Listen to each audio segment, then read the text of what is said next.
es un país montañoso. El 80% de su superficie corresponde a terrenos de altura. A lo largo de su historia, estas montañas han sido para el chileno base de su economía, fuente de su lento progreso.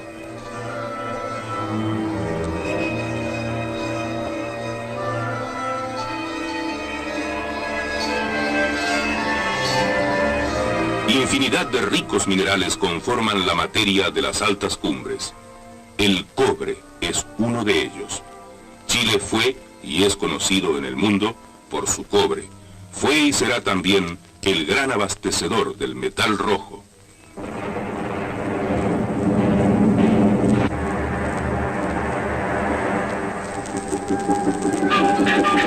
La extracción del cobre no ha sido fácil.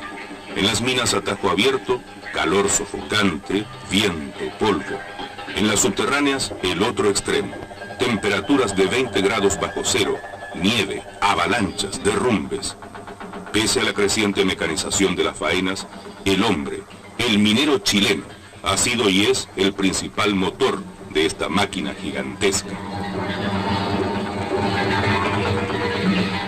Sin embargo, estos hombres y sus familias han conocido y vivido una historia negra. Recuérdense las pulperías.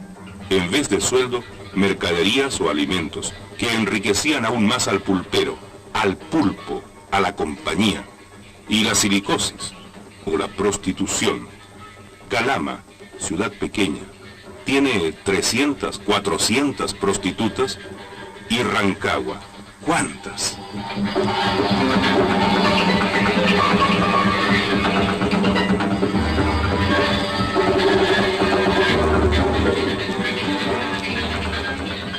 En 50 años, las compañías norteamericanas se llevaron 1/3 de lo que es Chile, o 1/3 más de Chile, en crecimiento y progreso.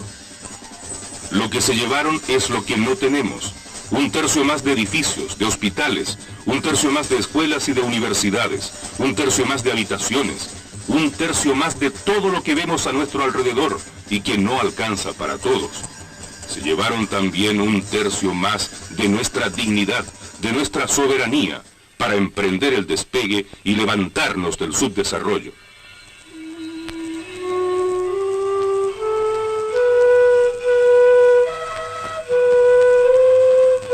Potencialmente rico, Chile ha sido un país pobre, con un lento desarrollo.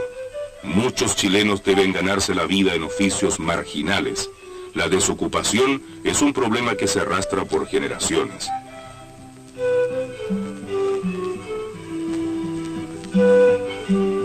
El más fuerte azote del subdesarrollo lo reciben los niños. 25 de cada 1000 de ellos nacen muertos cada año. Los que sobreviven afrontan la desnutrición, el analfabetismo.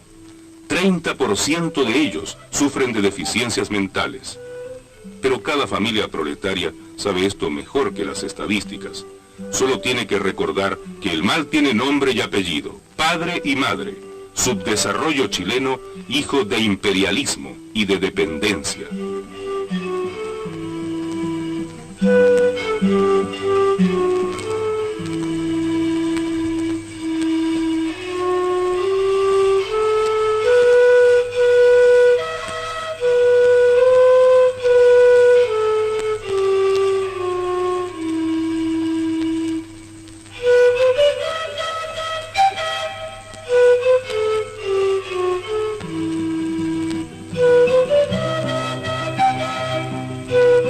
La estructura capitalista del poder crea una mayoría explotada por una minoría explotadora que ha permitido que existan en el país más de 300.000 desocupados y quién sabe cuántos más a medio trabajo, a medio comer, a medio morir.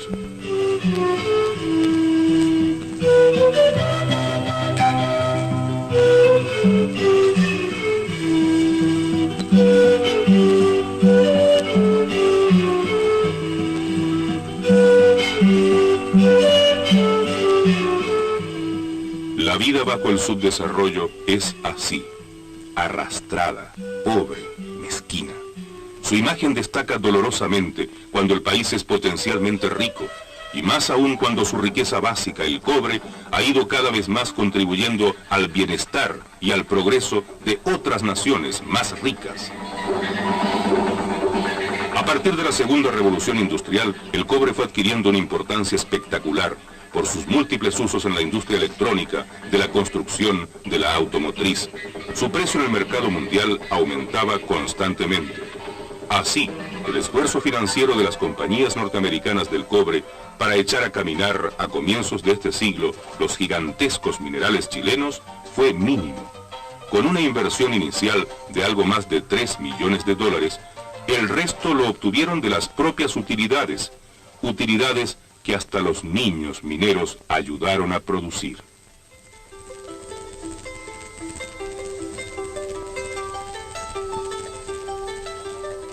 Durante medio siglo estas compañías ejercitaron el chantaje, el soborno y el saqueo de nuestra economía, con la colaboración de la burguesía chilena entronizada en el poder.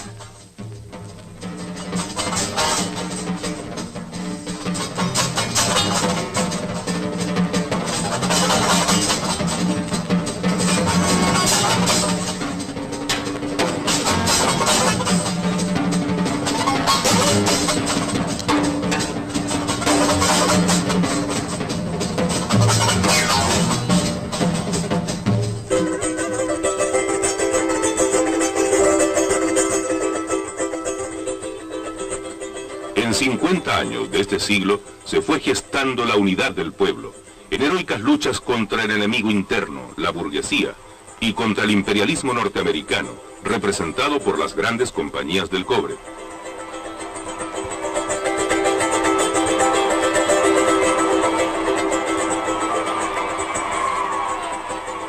La violencia de los gobiernos reaccionarios se volcó sobre los partidos populares, que vieron sus propósitos reiteradamente desechados por la decisión democrática de una pseudo mayoría.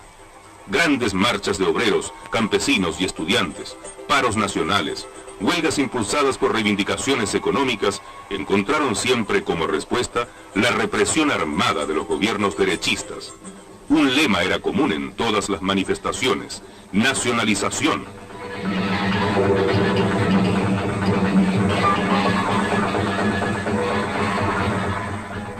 Para sus guerras, justas o de agresión, el imperialismo usó a Chile a su antojo. En 1941 bajaron el precio del cobre chileno, mientras bonificaban el producido en ese país. Durante la guerra de Corea, vendieron el cobre chileno más bajo del precio real. Y para atacar a Vietnam, el cobre chileno fue vendido a la mitad del precio del mercado internacional.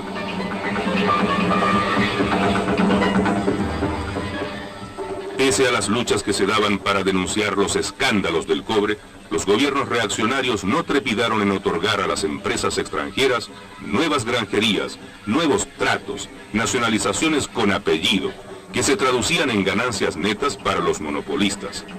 Cada barra de cobre embarcada dejaba un hoyo de miseria en Chile, y daba en cambio a Estados Unidos un nuevo aporte a su ya rica economía. Se puede afirmar: el cobre chileno ayudó y está presente en cada manifestación del alto estándar de vida norteamericano, 10 veces mayor que el chileno.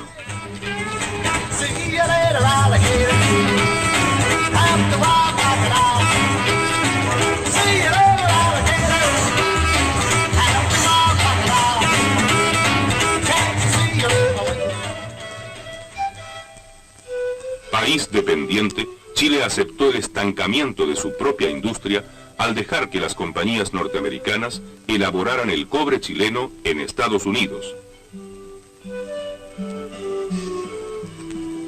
Los grupos económicos de la burguesía terrateniente, controlando en el país los medios de comunicación, los bancos, las industrias, el comercio, se alió naturalmente a las compañías extranjeras, encerrándose en su ocio productivo e ignorando la quemante realidad del resto de los chilenos.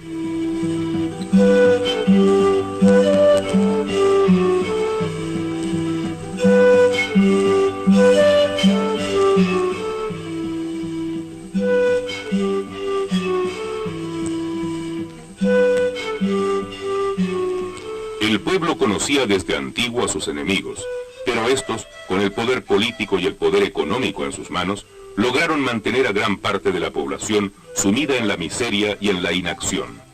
Tan fuerte era el poder del imperialismo que parecía que jamás podría cambiar esta situación.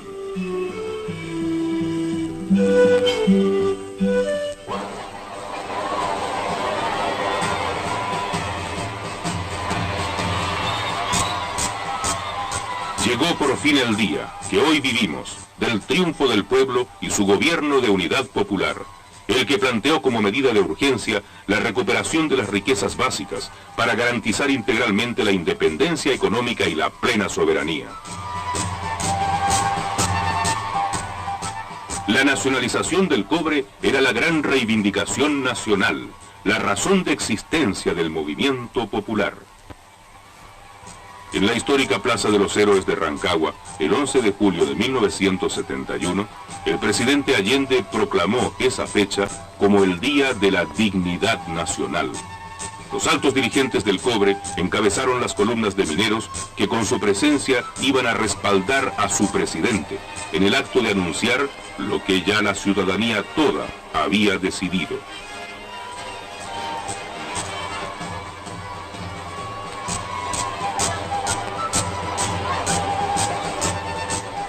La incorporación del cobre al área de propiedad social servirá de base al sistema que debe regir en Chile y que será capaz de orientar la economía e impulsarla hacia el desarrollo.